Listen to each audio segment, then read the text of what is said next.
So, I don't know about you, but I couldn't help but notice that when they released Star Trek First Contact back in 1996 and they had the Sovereign-class Starship Enterprise designed to fight the Borg no neck, the toy did not look exactly like the ship in the movie. How dare. Specifically, the Bizarre collectors in the movie, which were bifurcated, were not bifurcated on the toy.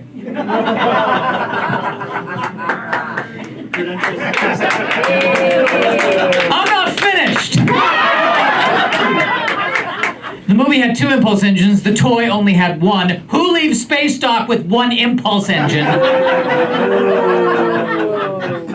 And most egregiously, the deflector dish in the movie had what I would only describe as a trench running from the dish to the torpedo launcher. But on the toy, it was not a trench, it was but a divot. Now, for those of you that are not familiar with Starship design, I would tell you with absolute confidence that I believe the deflector dish is the defining part of the ship. It's the face of the ship. It is the central design element. You cannot mess up the dish. If Mona Lisa's going like this, it is no longer the Mona Lisa. Now, it turns out that the reason why the ship didn't look exactly like the ship in the movie is because they had preliminary art designs and they were rushing to get it out so that it would coincide with the movie. Fair, fine, I'll give it to you. 2 years later, they come out with Star Trek Insurrection. It's the same ship. They release an updated version of the toy. It had the correct Bizarre collectors. It had both impulse engines, but they didn't fix the dish. They knew about it. If they fixed the other 2 things, they knew about the dish. Don't tell me they didn't know about it. I hope one day, I'm going to talk about this, and I hope one day somebody comes up to me afterwards and they're like, hey, I was at the toy company. Thank you for telling my story.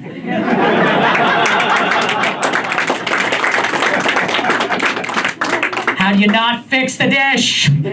How? Ladies and gentlemen, my father took me to my first Star Trek convention. I was 12 years old. I'm looking around all the people, all the other Trekkies, and I'm like, I'm not one of these people. These people are nerds. I'm not a nerd, surely. And here I am, 44 years old. I've only had sex 1 time in my life. I have noticed, I can tell you the exact episode in the series, the Star Trek The Next Generation, when the consoles, con and ops, which at first were kind of angled inward at the beginning of the series, and then midway through season 1, then they kind of like became flush. I can tell you exactly when that happened. I'm one of these people. I'm one of these people. I'm one of these people. Let's be honest.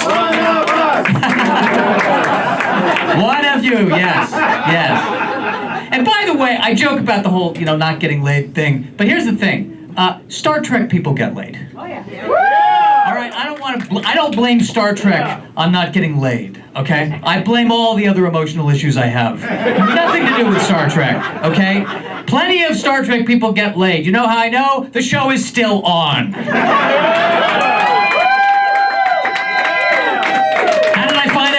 From Dad, that's how. Who also barely got laid, but that's beside the point. That's beside the point. And I gotta say, okay, I know there's a big, there's Star Trek, there's Star Wars. If I had to choose between the 2, I love them both, I'm gonna go with Star Trek.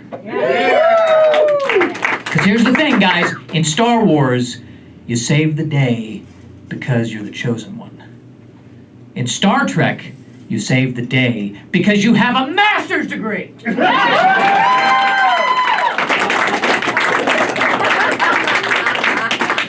Oh, you saved us. How? Math. That's how. Thinking. That's how what we did. And here's the thing, I love all, listen, I think there's a place for everything. There's a place for Star Trek, Star Wars. Star Wars, by the way, just another quick thing, it's not science fiction, it's fantasy, okay? You can't call it science fiction because they wear a leather jacket. And it's fine. I love all these things. Love Lord of the Rings, whatever. Yes, I love it all. But my gripe is that there are certain media platforms where they take science fiction and they take fantasy and they put them together. Sci-fi, fantasy. That bothers me. They're two different things. They're two different things, okay? We all know when it's fantasy, you save the day by going like this. When it's science fiction, you save the day by going like this. World of difference! World of difference! So I gotta be careful. I gotta be careful because I'm a huge Trek fan, but I have to be careful with who I'm talking to because if they are not as big of a fan, it can lead to difficulties. If I'm not careful, I will be the one after a 1 hour conversation where the other person says to me, I gotta be going.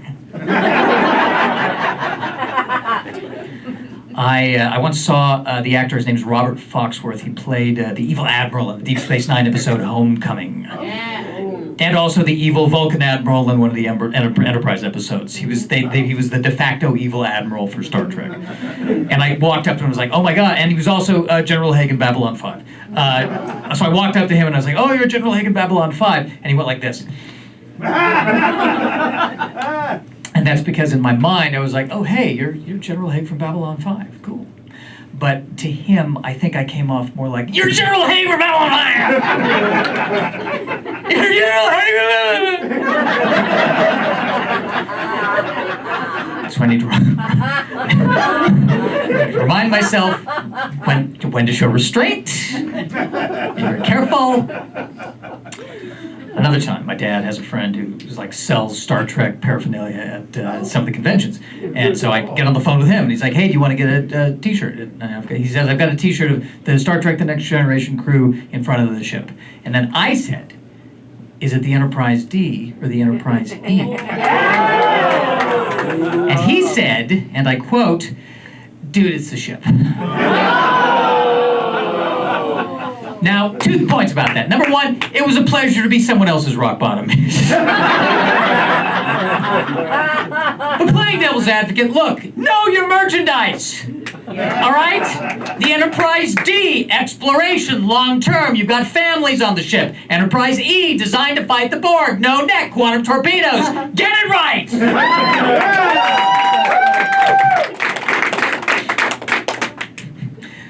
My dream is I want to shoot a comedy special where it's all Star Trek Deep Space Nine jokes. That's what I want. That's what I want. That's what I want. I love them all. Deep Space Nine is great. My favorite character, Odo. Odo is my favorite character. Odo. He was a shapeshifter. Budget permitting. Never have I seen a character threaten to shapeshift more than actual shape-shifting. He was like, if you don't stop that right now, 5 episodes from now when it sweeps, I will turn into a dinner cart. That is not an exaggeration. He turned into a dinner cart. That was the big power move. There's no more greater pleasure for me than watching a character that can turn into anything, just punch people. I'm like, what are you doing? Turn into a raptor.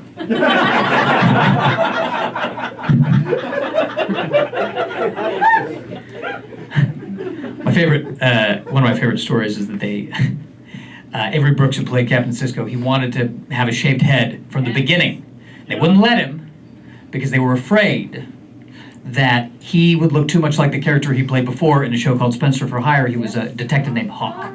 And they were afraid that they would look too similar. So in other words, they were afraid that someone was going to turn on the TV, see a guy wearing a spacesuit, talking to an alien creature with crap coming all over the body. And that person was going to say, when did Hawk from Spencer go to space?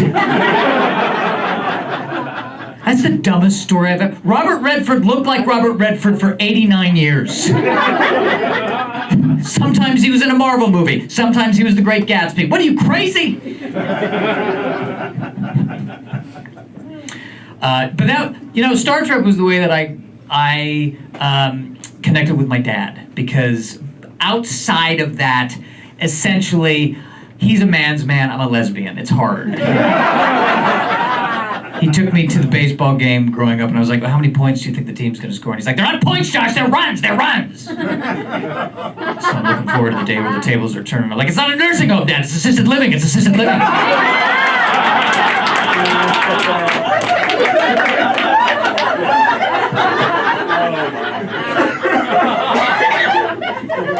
My father and I had a running game with Star Trek.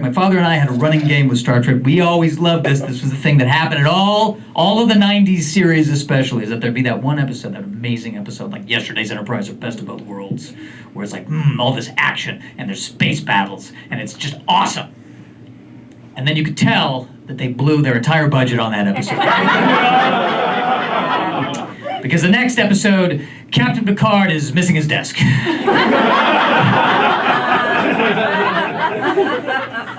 Or another one of my favorite tropes, we have to go inside the mind of a person, and that mind of the person happens to be all of the standing sets that exist.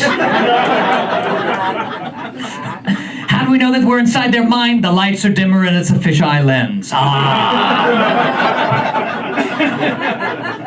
that's what I loved about the show. It was, in some ways, it was almost better when they didn't have the budget.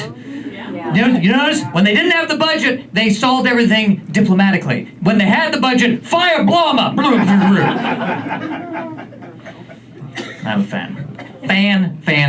This is the Star Trek First Contact outfit. Yes.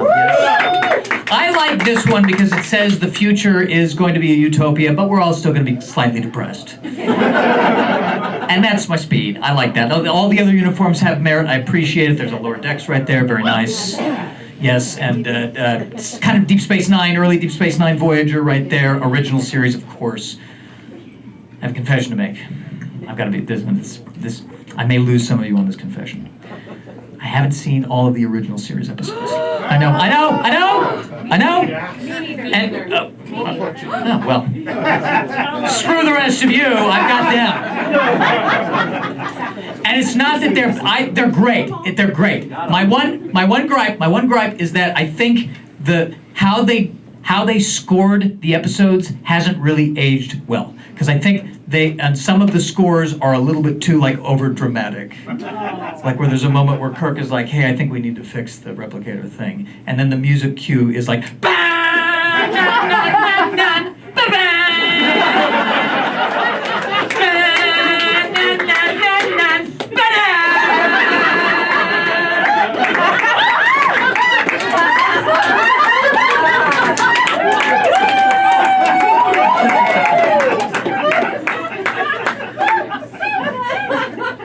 and Spock says, the replicator was actually already fixed.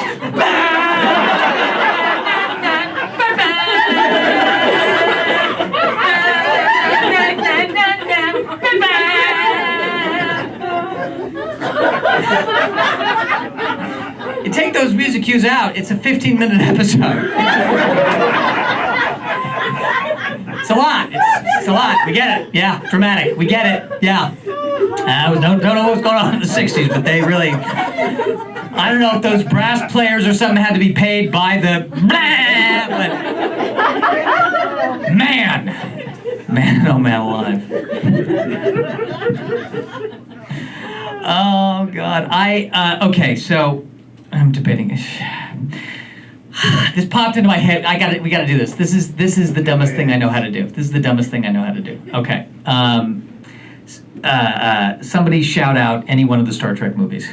First Contact.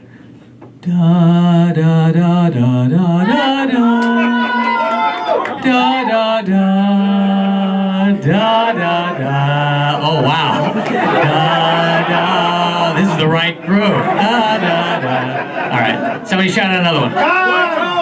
Con? Okay. Con. Da da da da da da da da da da da da. Oh, this is going viral. Da da da da da. And then just for added bonus, with the evil parts. That's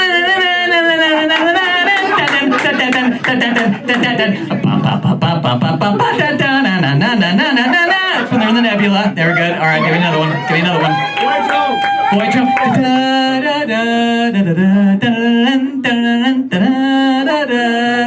da-da-da, da-da-da. I broke her. She's like, this is too much for me, even. And I've got the shirt.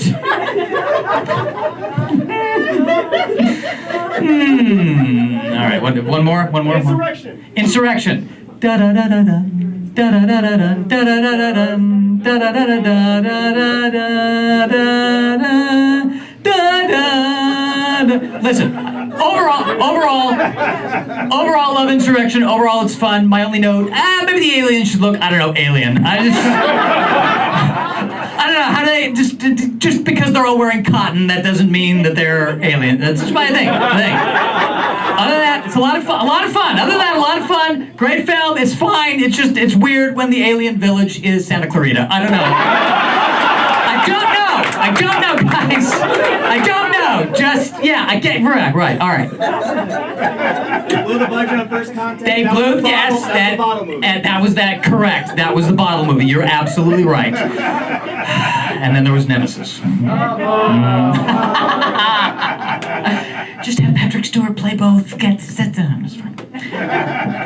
So listen, the biggest issue in my life has always been dealing with fear. And there's an inspirational quote that I want to leave you with that says, "Don't go through life trying to avoid getting your heart broken, because we'll only break from loneliness anyway." So if there's someone that you want to ask out tonight, do it tonight. Do it right after the show. Because if you do, and they go out with you, it will be because of a quote from Star Trek Deep Space Nine. You guys have been amazing. We're going to do another one of these next month on the 15th of February. Come back. My name is Joshua Snyder. Follow me at Nerdy Virgin.